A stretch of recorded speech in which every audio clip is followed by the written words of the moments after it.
Maravilha, maravilha, maravilha. Uma boa tarde, boa tarde. Dia 19, segunda-feira. Que horas são? Que horas são? 17 horas e 45 minutos. 17 horas e 45 minutos. E nós estamos aqui ao vivo e a cores. É ao vivo e a cores. Fala, secretário. Ao vivo para você. Ao vivo, 17 horas e 45 minutos. Confere o seu relógio aí, 17 horas e 45 minutos.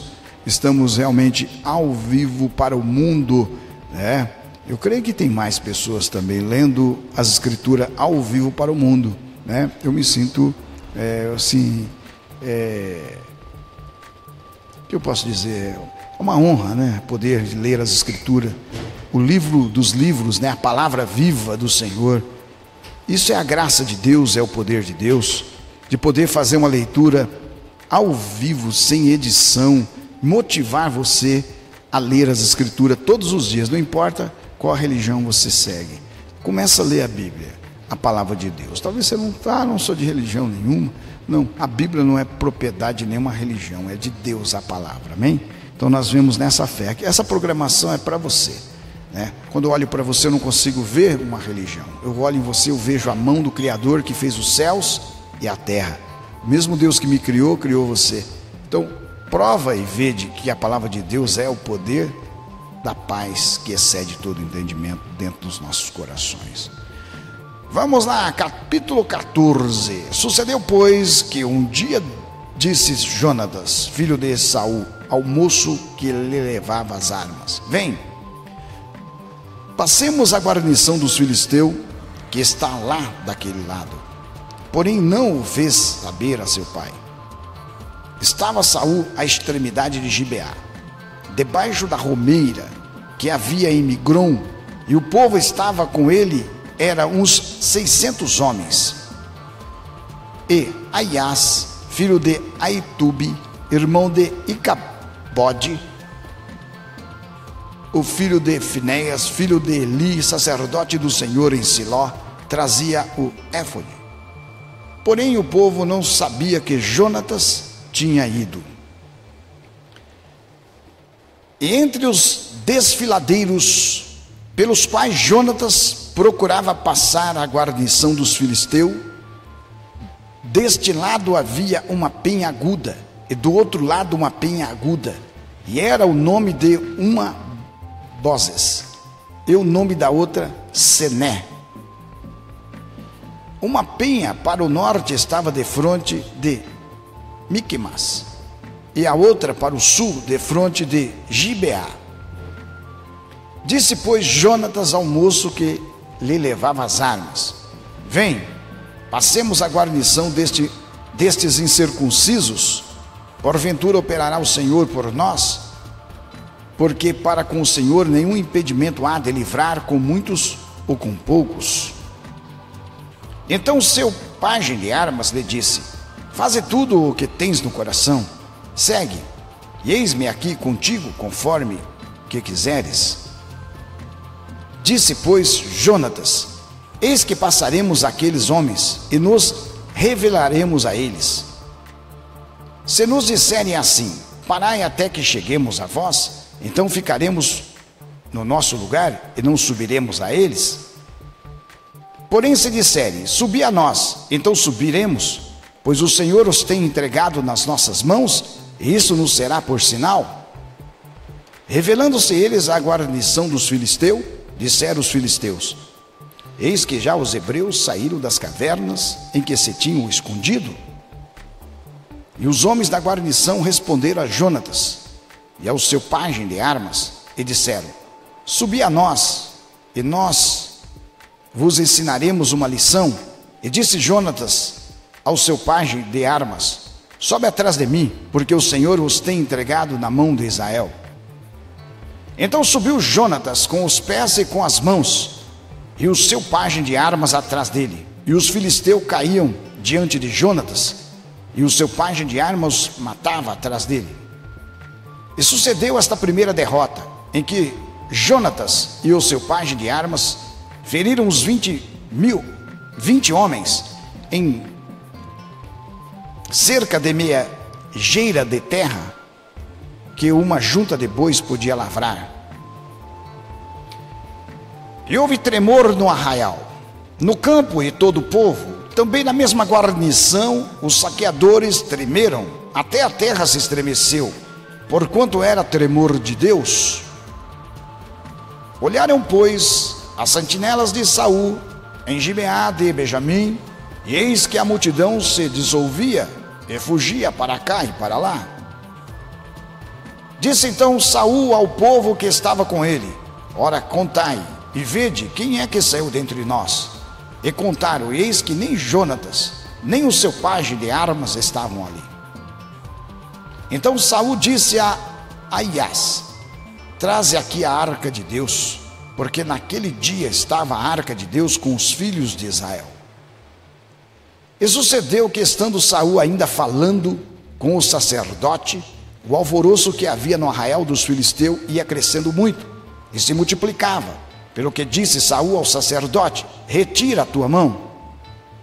Então Saul e todo o povo que havia com ele se reuniram e foram à peleja. E eis que a espada de um era contra o outro, e houve muito grande tumulto.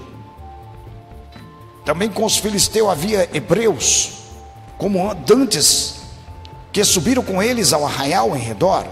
E também este ajuntaram com os israelitas, que estavam com Saul e Jonatas. Ouvindo, pois, todos os homens de Israel, que se esconderam pela manhã de Efraim, que os filisteus fugiam, eles também os perseguiram de perto na peleja. Assim livrou o Senhor a Israel daquele dia, e o arraial passou a Bet-Aven. E estavam os homens de Israel já exaustos naquele dia, porquanto Saul conjurou o povo, dizendo: maldito o homem que comer pão até a tarde, antes que me vingue de meus inimigos. Por isso todo o povo se absteve de provar pão. E todo o povo chegou a um bosque, e havia mel na superfície do campo. E chegando o povo ao bosque, eis que havia um manancial de mel, porém ninguém chegou a mão à boca, porque o povo temia a conjuração. Porém Jonatas não tinha ouvido quando seu pai conjurava o povo, e estendeu a ponta da vara que tinha na mão, e a molhou no favo de mel, e tomando a mão à boca, aclamaram-se os seus olhos. Aclararam-se os seus olhos. Então respondeu um povo e disse: solenemente conjurou teu pai ao povo, dizendo: maldito o homem que comer hoje pão. Por isso o povo desfalecia. Então disse Jonatas: meu pai tem turbado a terra. Ora, vede como se me aclararam os olhos por ter provado um pouco deste mel. Quanto mais se o povo hoje livremente tivesse comido do despojo que achou de seus inimigos, porém agora não foi tão grande o estrago dos filisteus. Feriram, porém, aquele dia aos filisteus, desde Miqumas até Aijalon, e o povo desfaleceu em extremo. Então o povo se lançou ao despojo, e tomaram ovelhas e vacas, bezerros, e os degolaram no chão, e o povo os comeu com sangue.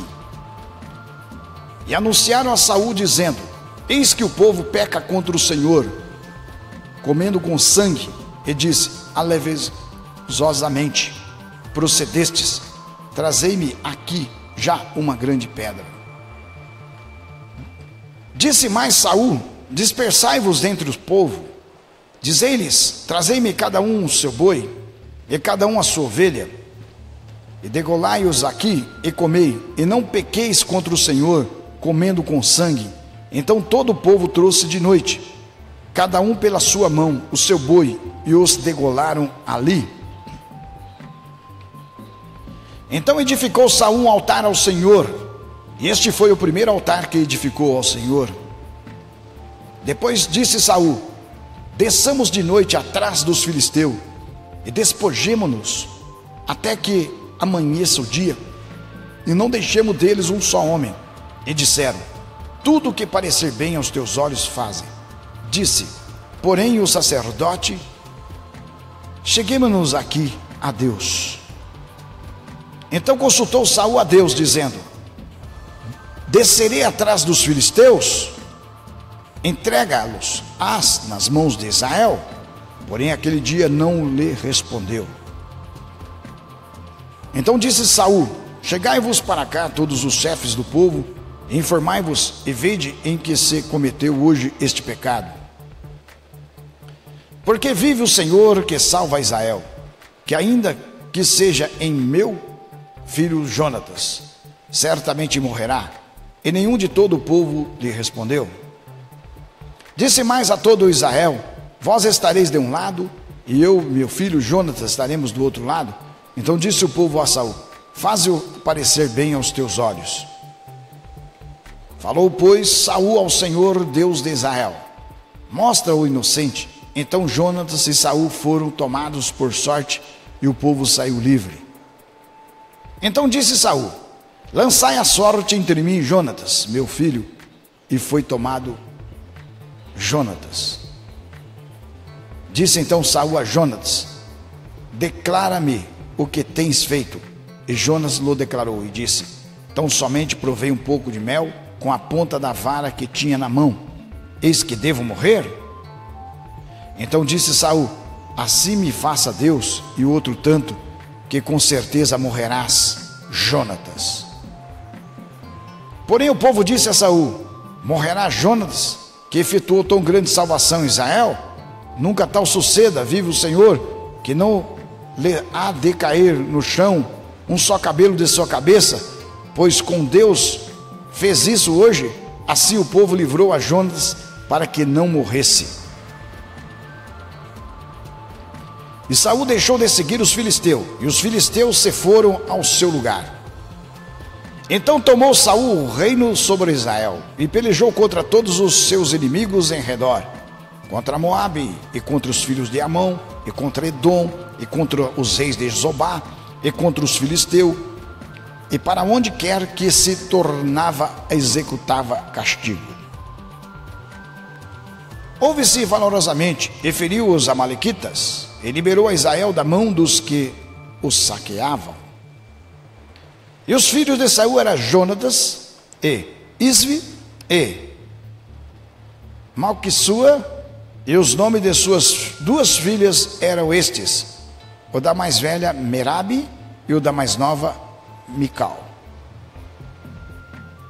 E o nome da mulher de Saul, Ainoã, filha de Aimaas. E o nome do capitão do exército, Abner, filho de Ner, tio de Saul. Equis, pai de Saul, e Ner, pai de Abner, eram filhos de Abiel. Houve uma forte guerra contra os filisteus todos os dias de Saul. Por isso Saul a todos os homens valentes e valorosos que via, os agregava a si. Capítulo 14, olha, já ia passando para o capítulo 15. Mas nós vamos aí, que horas são? Olha no seu relógio aí. 17h59. Confere o seu relógio, 17h59. Entrando aí para as 18 horas da segunda-feira, dia 19. E nós estamos ao vivo e a cores para o planeta. Releitura ao vivo para o mundo. Sônia Maria Presterrigo, pastor Mário Francisco de Moçambique, Estevão de Luanda, Estevão, maravilha, de Angola, Angola. Breve o Estevão missionário estará no Brasil, lá em Londrina. Seja bem-vindo ao Brasil, Estevão. Francisco Souza, Deise, todos vocês que estão ligadinhos comigo, ele está me chamando aqui, mas não tem como, Estevão, falar com você ao vivo agora aqui, não tem como, eu vou tentar, vamos lá, vamos ver se dá certo, vamos ver se eu consigo, vai.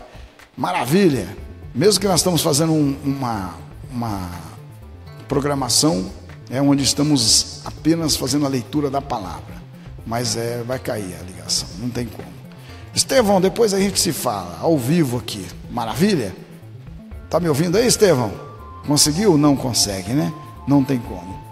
Não tem como. Ao vivo agora não tem como pelo sistema. Não está programado para trazer aí uma ligação de fora. Que oração, que oração! 18 horas. 18 horas estamos aqui. Ao vivo para você. Ao vivo para você. Maravilha, que nossos irmãos, né? Lá da Bolívia, do México, da Argentina, eles também possam fazer a leitura dinâmica, a leitura da palavra. E todos os nossos irmãos da China, do Japão, né? Os nossos irmãos americanos. É muita bênção. Vem comigo nessa fé e vamos juntos para o capítulo 15. Obrigado por sua notinha, obrigado por sua companhia, obrigado pela sua oração em meu favor, pelo favor da minha família. Vamos juntos nesta fé. Igreja Vidas Transformadas. Um novo tempo, uma nova história. Deus tem para você.